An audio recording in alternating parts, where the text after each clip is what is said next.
Vote केमा 21 गतेसम्म vote तपाई साथ दिनुहोस्। 21 पछिको कुन 21 पार्टीमा? वर्ष हामी तपाईको साथमा तिमी अझै पनि कन्फ्युज छौ है? भोट कुन पार्टीमा दिने भनेर? ए बाबा, तिमी कसरी बिर्सिन सक्छौ यति सजिलै यति छिटै? त्यो द्वन्द एउटा आमाले आफ्नो सन्तान गुमाएको छ, एउटा परिवारले आफ्नो जड गुमाएको छ, एउटा बाउ टुहुरो भएको छ। तिमी कसरी बिर्सिन सक्छौ यति सजिलै यति छिटै त्यो द्वन्द? तिमी अझै पनि कन्फ्युज छौ भने नि साथी, तिमी नै गलत हौ। म छाती पिटेर भन्न सक्छु तिमी नै देशद्रोही हौ। अझै पनि तिमी कन्फ्युज छौ है? भोट केमा?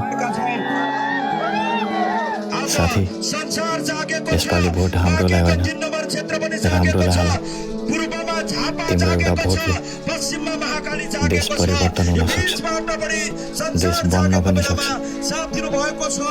यसपालि नसोची भोट, राम्रोलाई हाल, हाम्रोलाई होइन, देश आफै बन्छ। गाउँमा राख्नु भएको छ भने तपाईको लागि जिन्दगी सुलीमा चढाउनु परेछ भने पनि हामी तयार भएर आएका छौँ। धेरै धेरै